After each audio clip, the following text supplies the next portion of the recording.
It started with a phone call I never expected, the kind that freezes you mid-step.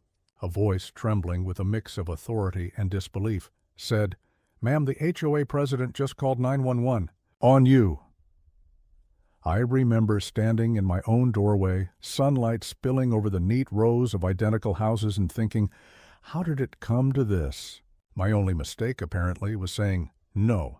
See, I bought this house to escape chaos, a quiet street, trimmed lawns, and the illusion of peace. But the moment I moved in, I learned that peace is fragile when you live under the rule of people desperate for control. They call her Karen, though that's not her real name, and she's the self-appointed queen of our gated community. The kind of woman who carries a clipboard like a weapon and thinks community standards are sacred law. It started small. Notes tucked under my door, emails about minor violations, a reminder that my welcome mat wasn't on the approved color list. Then came the demands, permission forms for things that didn't need permission, unannounced visits, photos of my front yard taken from the sidewalk at dawn. And then, one afternoon, I heard the sound of my doorknob rattling, followed by her voice saying, "This needs to be checked."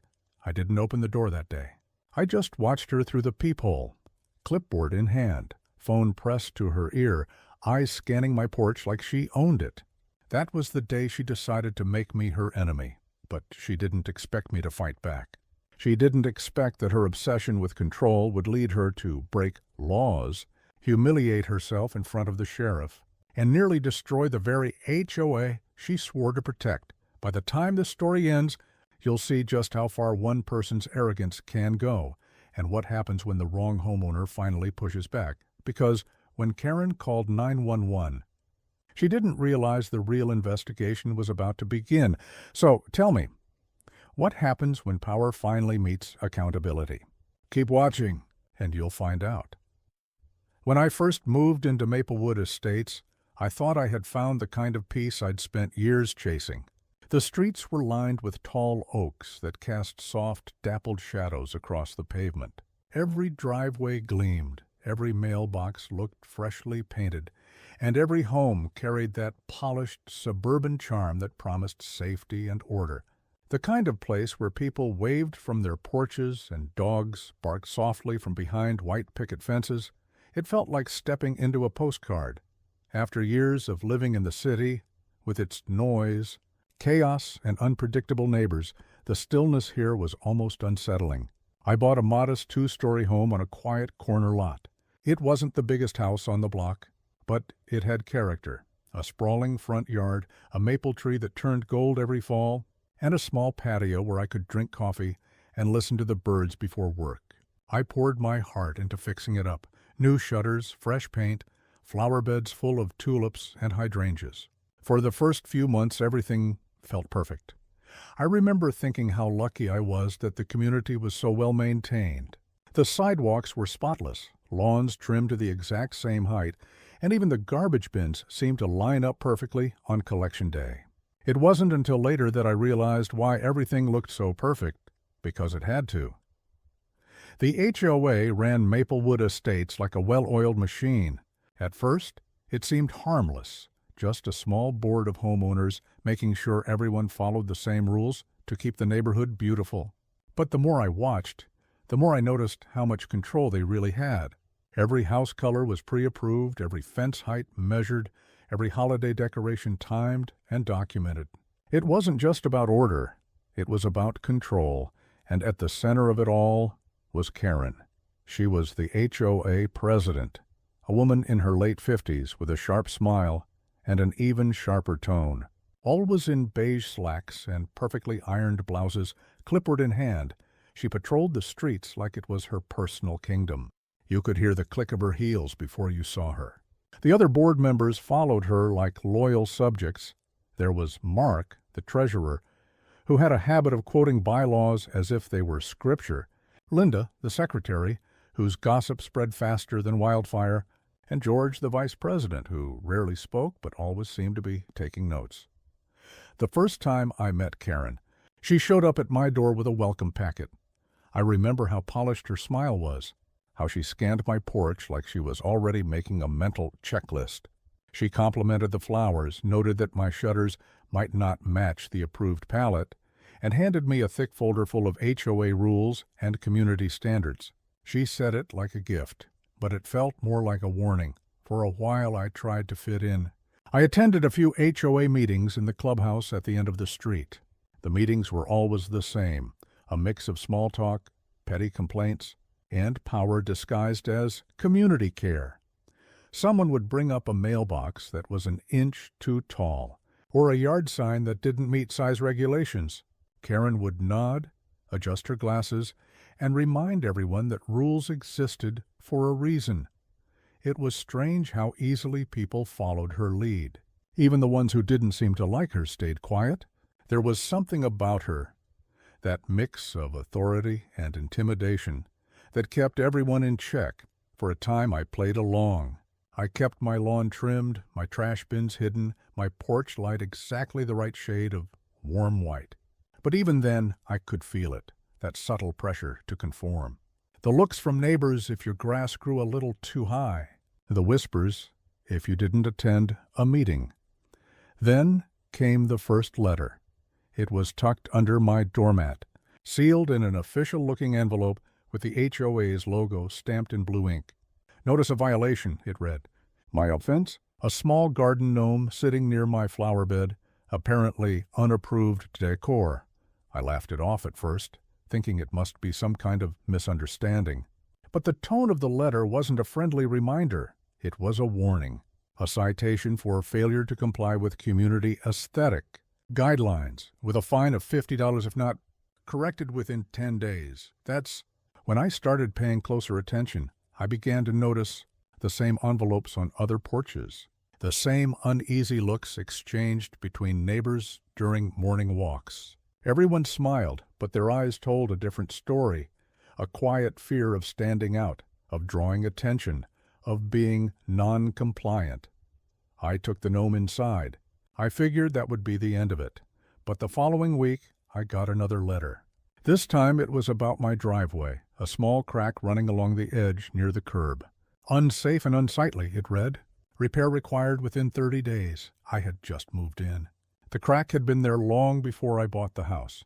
I called the HOA office to ask for clarification, and that's when I heard Karen's voice for the first time over the phone.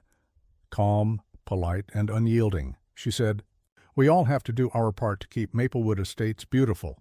That line would echo in my head for months to come. At first, I tried to convince myself it was just part of living in a community. Rules were rules, after all. But soon I realized something deeper was happening. Every small correction, every friendly reminder, every warning, it wasn't about maintaining the neighborhood. It was about control. And once you were on Karen's radar, she never looked away. The day I fixed the driveway, she showed up uninvited, clipboard in hand, eyes scanning every inch of my property. She smiled, thanked me for complying, and then mentioned she'd noticed my fence was 2 inches taller than regulation. I told her it had been that way when I bought the house. She said, "Then you'll need to correct that as well." That was the first time I felt the shift, that quiet spark of defiance. Because if this was peace, I thought then maybe I'd rather have chaos. In the weeks that followed, the tension between me and the HOA began to simmer like a pot left on a low flame, never boiling over, but always on the edge. Every time I thought things might calm down, another letter would show up. Another warning, another fine. It became a pattern, almost ritualistic, as if Karen had decided my property was her personal project. Sometimes I'd catch her walking past my house, jotting notes on her clipboard as if she were documenting evidence for some unseen trial. Her eyes would linger a moment too long, her expression unreadable. I'd wave, forcing a smile, and she'd give that same tight-lipped grin before moving on. The whole thing was so absurd that I almost laughed at it. Almost. But there was something about her persistence that started to gnaw at me. By the 3rd month, I had received 6 separate notices: peeling paint on the back fence, an improperly stored garden hose, a potentially hazardous overhanging branch. Each one came with its own fine, its own condescending reminder that compliance ensures community harmony. I tried calling, writing appeals, even attending HOA meetings to defend myself. But each time, I'd face the same thing, Karen sitting at the head of the long wooden table, flanked by her loyal board members, smiling that same artificial smile. When I'd speak, she'd tilt her head, pretending to listen, while her pen danced across the page, documenting, noting, controlling. What made it worse was how my neighbors reacted. At first, they were sympathetic. Some even whispered warnings. "She's done this before," one of them said, during a morning walk. "She picks someone new every year, keeps everyone in line." I wanted to believe they'd stand up for me, that someone would speak out. But fear had already taken root in that community. People avoided eye contact when she was around. They nodded at her rules, attended her meetings, and stayed silent. It wasn't just about lawns or fences. It was about power, her kind of power, the kind that feeds on fear and conformity. One night I came home to find an official-looking notice taped directly to my front door. Bold letters declaring, "Final warning." My offense this time? A single trash bin visible from the street. It wasn't even trash day. The bin had been out for 15 minutes while I hosed out the garage. 15 minutes? That's when the anger really set in. I started digging.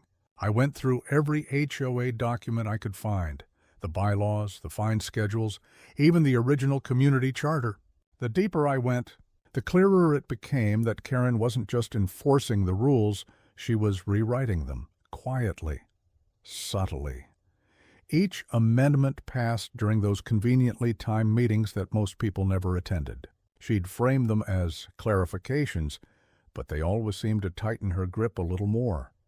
When I brought it up at the next meeting, her mask slipped for the first time. I remember the look in her eyes, sharp, calculating, like she was deciding whether I was a problem she needed to fix or eliminate. She smiled, but it didn't reach her eyes. "We appreciate your enthusiasm for community governance," she said, in that clipped, rehearsed tone. "But we assure you everything is perfectly in order." That's when I realized something chilling. I wasn't just dealing with a petty bureaucrat. I was dealing with someone who enjoyed control, someone who needed it. After that night, things got personal. Small things began to happen around my property. A note left on my windshield warning me about unauthorized parking, even though it was my own driveway. A complaint filed about noise disturbances despite my being out of town. Once my mailbox flag went missing. Another time, my sprinklers were mysteriously shut off, and my front lawn started to brown. Coincidences, maybe. But I didn't believe in coincidences anymore. Then came the cameras. I noticed one morning that a small, unfamiliar security camera had been installed on the HOA's lamppost across from my house, pointed directly at my driveway. I reported it to the county, but they said it was private property, outside their jurisdiction. When I brought it up at the next HOA meeting, Karen brushed it off with a smile. "We're just ensuring community safety," she said. That was the breaking point. I began to document everything, every letter, every interaction, every photograph of my property before and after her violations. I even bought my own cameras and installed them discreetly. If Karen wanted a war of documentation, I was ready to fight. Still, she didn't back down. The next month, I received a certified letter. Not just a warning this time, but a summons. The HOA was taking me to arbitration over ongoing non-compliance. They were demanding thousands in unpaid fines and associated legal fees. It was surreal, unreal. I stood in my kitchen holding that letter, reading it again and again as the reality sank in. This wasn't about rules anymore. This was personal. I hired an attorney, a quiet, steady man named David who specialized in property disputes. He looked over the documents, frowned, and said, "They've overstepped. Way overstepped." But Karen didn't know I had help now. I kept my distance, acted compliant, even smiled when I saw her on the street. All while David and I built our case quietly in the background. He discovered something big, buried deep in the HOA's financial reports. Karen had been misusing funds. Maintenance fees were being redirected to administrative costs. But there were no receipts, no records, no transparency. The deeper we dug, the uglier it got. She had been using the HOA's money to fund her personal renovations, new patio furniture, landscaping, even a small home extension she conveniently called a community office. When David showed me the evidence, I felt a mix of shock and satisfaction. We had her, but before we could act, she escalated. One afternoon, I came home from work to find my driveway, my freshly sealed, perfectly compliant driveway, completely demolished. Chunks of concrete lay scattered like rubble, tire tracks leading back toward the main road. There was a laminated notice posted on a wooden stake, driveway removal due to noncompliance, approved by HOA board. My heart dropped. They had actually done it. I remember standing there, staring at the destruction, unable to process what I was seeing. My neighbors peeked through their curtains but said nothing. Karen arrived minutes later, clipboard in hand, that smug satisfaction glowing on her face. She said, "We warned you, didn't we? Actions have consequences." I didn't say a word. I just turned, walked inside, and shut the door. That night, I didn't sleep.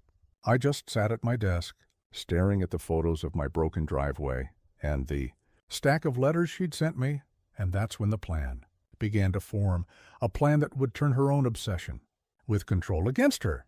Because if she wanted to bury me in paperwork fines and rules, I was going to drown her in something far more permanent: water.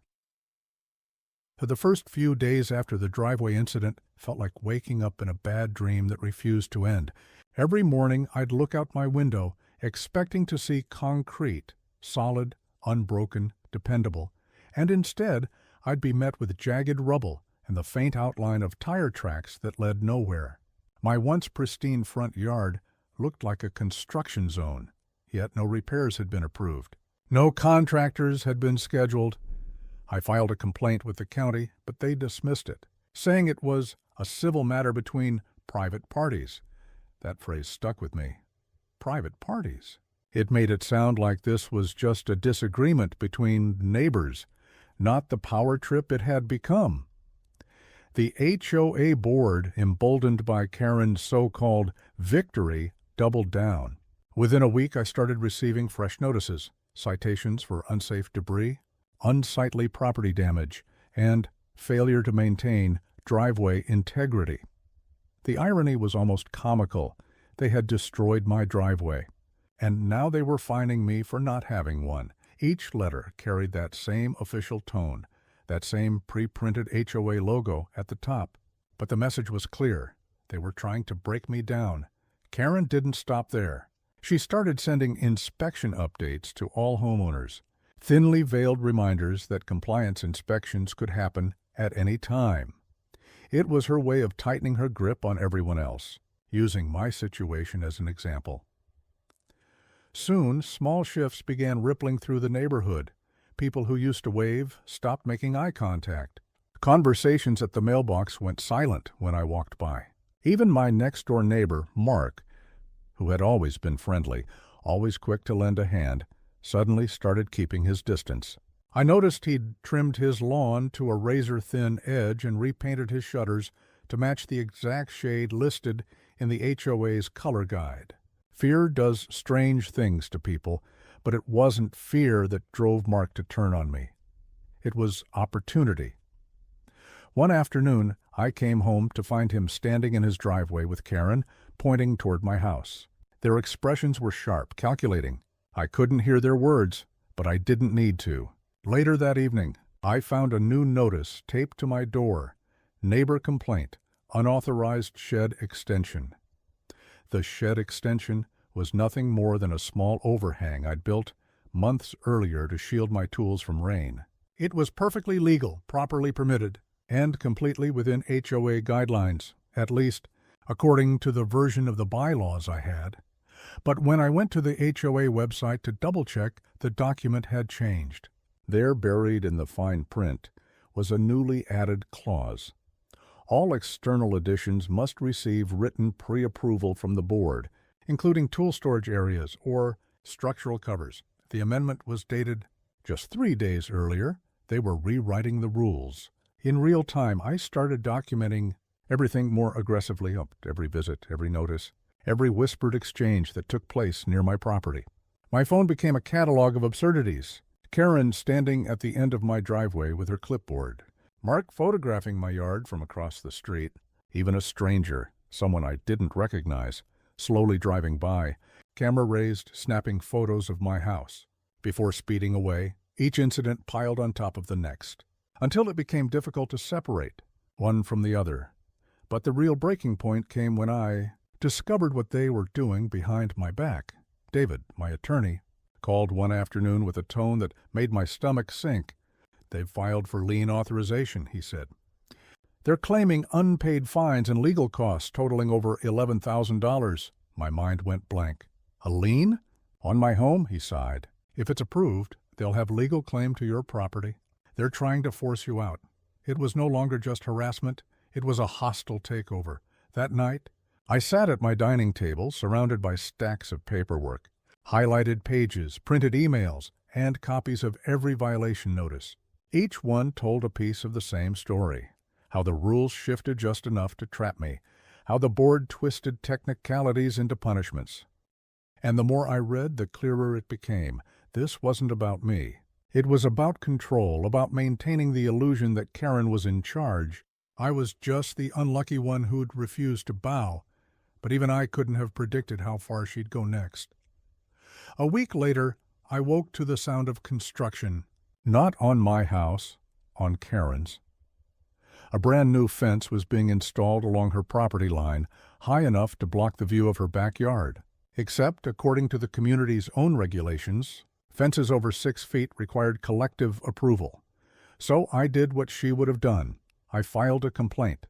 A small act of defiance, yes, but it felt good, empowering even. The next morning I found an envelope in my mailbox. No name, no return address, just a single sentence typed on a sheet of paper. "Stop filing complaints if you know what's good for you." It was then that I realized the situation had gone beyond official disputes. This wasn't policy anymore. This was personal intimidation. And soon, that intimidation turned public. Karen began posting community updates on the HOA bulletin board at the clubhouse. Summaries of board meetings that conveniently painted me as the problem. "Homeowner at Lot 42 continues to engage in disruptive behavior," one read. Another warned of ongoing non-compliance resulting in unnecessary legal action. My name wasn't printed, but everyone knew who it meant. It was character assassination wrapped in bureaucratic language. Then, the next escalation, property damage. One night, I heard footsteps outside my house. By the time I got to the window, the sound was gone. But when I stepped outside in the morning, I found my car keyed. Deep, deliberate scratches carved across the driver's side. I checked the cameras I'd installed, but the footage had been wiped. Completely blank for that hour. It didn't make sense, unless I checked the power box behind the garage and found the line to the camera feed had been cut clean. That's when I knew I wasn't just being watched. I was being hunted. David urged me to call the police, and I did. The responding officer, polite but detached, took down a report, glanced at the damage, and shrugged. "Could be vandalism," he said. "Hard to prove anything without video evidence." When I mentioned the HOA conflict, his tone shifted slightly. "We get a lot of calls about those," he said. "You might want to talk to your lawyer about civil options." Civil options. Always civil, but there was nothing civil about this anymore. The following week, I noticed a new sign posted near the community entrance. Resident behavior guidelines. It listed expected decorum, appropriate neighbor interaction, and consequences for public hostility. Buried near the bottom was a clause stating that any homeowner deemed a threat to community cohesion could have their access to shared amenities suspended. 2 days later, my access card to the pool, gym, and community center stopped working. I wasn't just being isolated socially. They were cutting me off physically, and that isolation began to take its toll. I stopped jogging in the mornings. I avoided community spaces. Even running errands felt tense, knowing that every glance, every whisper could be about me. I could feel the neighborhood watching, silently choosing sides, even if most wouldn't say a word. But something strange started happening around this time. A few quiet knocks on my door. Anonymous notes slipped under the mat. Small messages from people too afraid to speak publicly, but who wanted me to know they were watching too, and that they were on my side. One read, "She did the same thing to us years ago." Another said, "You're not crazy." Keep going. Those notes became my lifeline. Proof that I wasn't alone. That beneath the manicured lawns and white fences, cracks were starting to form. Karen, though, must have sensed that the control was slipping, because her next move was her boldest yet, and her most reckless. One afternoon, a tow truck arrived in front of my house. Before I could even ask what was happening, the driver informed me that my vehicle was being removed for violating HOA parking policy. I laughed, not because it was funny, but because it was so absurd. My car was parked neatly in my own driveway. Karen appeared moments later, paperwork in hand, acting as if she were executing a lawful order. "Section 8, subsection B," she recited. "Driveways must remain clear for emergency access at all times." I stared at her. "Emergency access? Are you serious?" But the tow truck didn't care. He had authorization. He hooked the car and drove off, while I stood there stunned, powerless to stop it. The next day, another letter. Another fine. It was a cycle. Provoke, punish, repeat. But what Karen didn't know was that her arrogance had left a trail. Every illegal act, every baseless fine, every time she overstepped, it was all documented. I had dates, photos, timestamps, and witnesses. David was building something airtight. And while Karen believed she was tightening the noose around me, she was actually constructing her own downfall. Because in her obsession with control, she forgot one thing. Control leaves fingerprints, and I was collecting every single one of them. By the time winter rolled around, the conflict had consumed nearly every part of my life. What had started as a battle over a driveway had turned into a war of attrition, one waged through paperwork, intimidation, and psychological warfare. The HOA wasn't content with simply enforcing rules anymore. They wanted obedience. They wanted submission. Karen's leadership had taken on a cult-like authority. Her updates in the HOA newsletter grew bolder, more self-congratulatory. She framed herself as the savior of order, the protector of community standards, and anyone who questioned her, including me, as a disruptive influence. It would have been almost funny if it weren't destroying my peace. Then came the winter decor restrictions. I'd always put up simple holiday lights, nothing fancy. Just a few warm strands along the eaves and a small glowing reindeer on the lawn. But that year I received an email stating that only white or gold lights were permitted, and external displays must not exceed 4 feet in height. Mine, apparently, violated both. I ignored the notice, choosing to focus on the few things that still made the house feel like a home. The next morning, I found the reindeer shattered across the yard, its plastic frame snapped in half. The lights cut clean through. It wasn't an accident. It was a warning. But that same day, something else arrived, something that changed everything. A thick envelope from David, my lawyer. Inside was a compiled report, every photo, every letter, every recorded timestamp, meticulously organized into a legal dossier. He'd been working quietly, gathering statements from other residents who'd suffered under Karen's rule. And buried near the end of the report was something astonishing, an accounting discrepancy. Tens of thousands of dollars in maintenance fees had been redirected from the HOA fund into an administrative reserve that didn't exist. The signature approving it? Karen's? That's when I realized this wasn't just personal harassment. It was corruption. For months I'd been fighting to defend my home, but now I had the weapon that could bring the entire operation crashing down. We started small. David advised restraint, to let Karen think I was still struggling, still backed into a corner.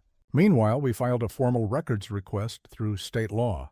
The HOA was legally obligated to provide all financial disclosures upon demand. When the request went in, the silence was deafening. Days passed. Then weeks. No response. No documents. Just tension thick enough to cut through.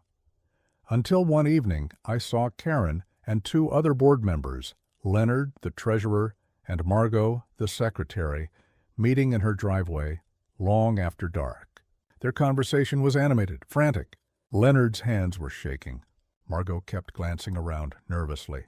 I stayed hidden, filming from my window, as their voices carried faintly through the air. "You said you moved it," Karen hissed.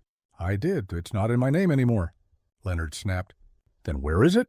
That recording became the missing piece. We filed a complaint with the state HOA Oversight Agency, attaching every shred of evidence, from altered bylaws to financial fraud to intimidation tactics. And while the bureaucratic machine turned slowly, it was already grinding in motion. But Karen wasn't going down quietly. Within days of the filing, she retaliated hard, an emergency HOA meeting to address ongoing misconduct by a member of the community. Flyers went up overnight, taped to lampposts and mailboxes. The language was venomous, but vague enough to draw curiosity. I went. I needed to see how far she'd go. The clubhouse was packed that night, dozens of residents squeezed into folding chairs, murmuring as Karen stood at the front in her signature pastel cardigan, flanked by her loyal board members. Her smile was tight, brittle. She started her speech with the usual performative calm, then escalated into a full-blown tirade. "There are individuals," she said, voice trembling with rehearsed outrage, "who seek to destroy the harmony of this community, who spread lies, file false claims, and attack those of us who volunteer our time to protect what we all built." All eyes turned toward me. I didn't move. She went on, waving papers, violation notices, complaint forms, all carefully curated to paint me as unstable, vindictive, and malicious. It was her last desperate attempt to sway the crowd before the truth surfaced, and then, mid-rant, the door opened. David walked in, flanked by two officials from the State Housing Department. The room fell silent. Karen froze. The next few minutes were chaos. Leonard stammered something about clerical errors. Margot broke down in tears. Karen tried to regain control, insisting it was a misunderstanding. But it didn't matter. The illusion of authority she'd built, the fear she'd cultivated for years, shattered in front of everyone. People started standing up, yelling questions. "Where's our money? What about the dues increase? Why are we being fined for everything?" For the first time, Karen didn't have an answer. Within a week, the HOA's accounts were frozen. An independent audit confirmed everything: the fraudulent transfers, the manipulated bylaws, even the retaliation tactics.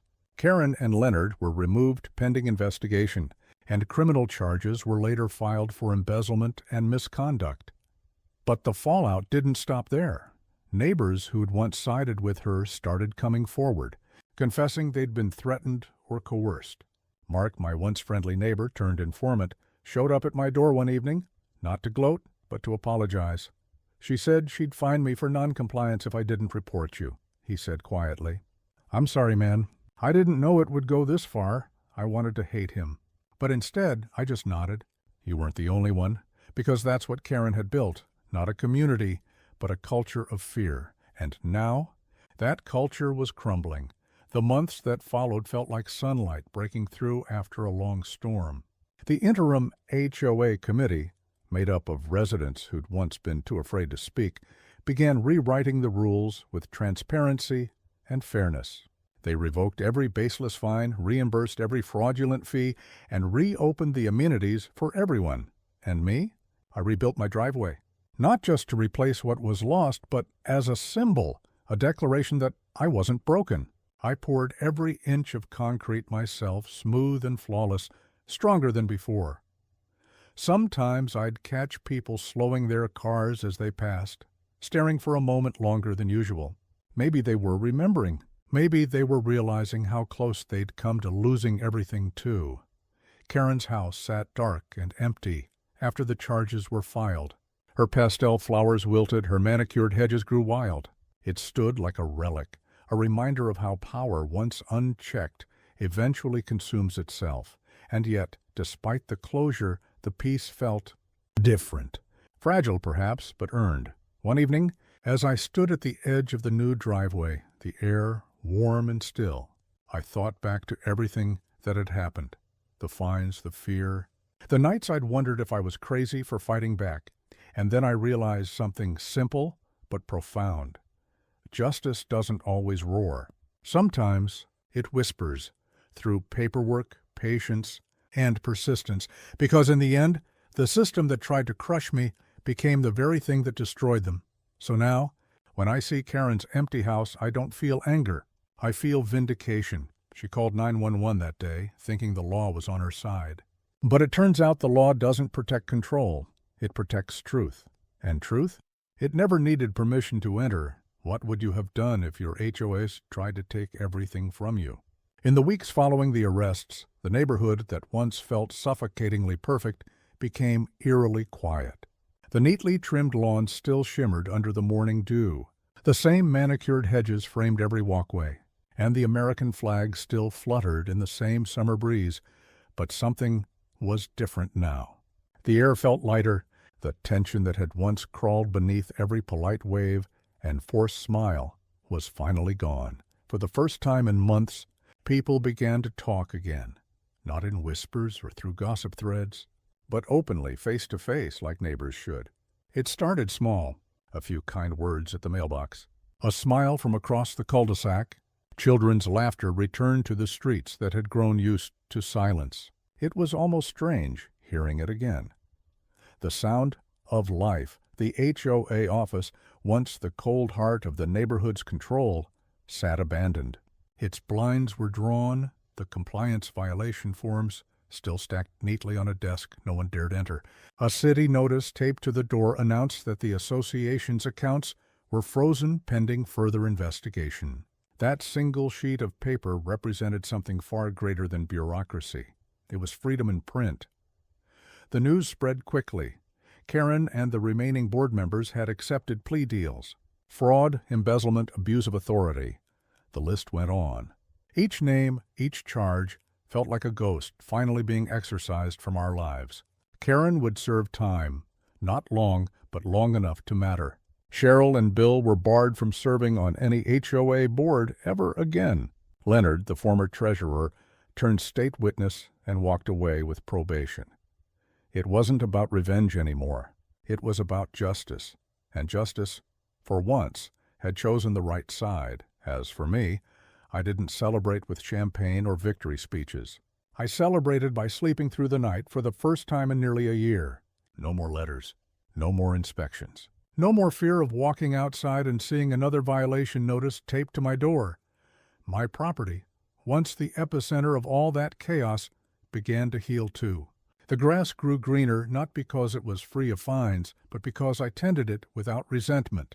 The garden bloomed again, wild and colorful, with no one dictating what I could plant. The driveway, the same one they once tried to demolish under false pretenses, stood proudly restored. Every crack I'd repaired by hand became a silent monument to endurance. Neighbors began to stop by, some with apologies, others with cautious gratitude.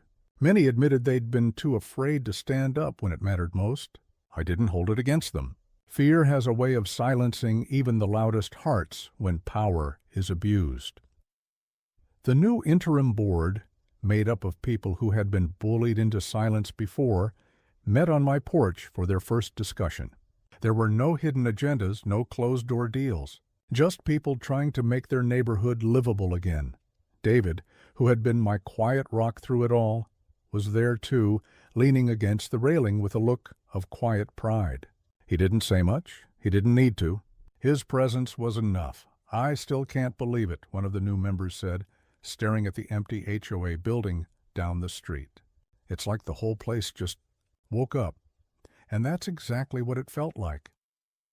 The homeowners who had once been divided by fear began to unite over something new: accountability. They rewrote the bylaws, removing clauses that gave unchecked power to the board. Financial transparency became mandatory. Every resident now had access to budgets, meeting notes, and expenditures. No more secrecy, no more shadow rules. It wasn't perfect, not yet, but it was progress. The first real community event in years was held that summer, a block barbecue on the green, the same space where Karen used to host her mandatory community celebrations, now rang with real laughter. People who had barely spoken for years brought dishes, shared stories, and toasted not to perfection, but to survival. I remember standing a little apart from the crowd for a while, watching everyone mingle. Kids ran through sprinklers, parents laughed, someone brought a guitar, and for the first time in what felt like forever, there was joy. Real, unfiltered joy. That night, as I sat on my porch watching the lanterns fade into the twilight, I realized something important. The HOA hadn't just been an organization, it had been a symbol of everything that can go wrong when control outweighs community. When fear replaces trust, when power becomes personal, but now it was something else entirely. The neighborhood had reclaimed itself. And in doing so, we'd all learned that standing up, even when you stand alone, can shake the very foundations of corruption. Weeks turned into months. The state concluded its investigation.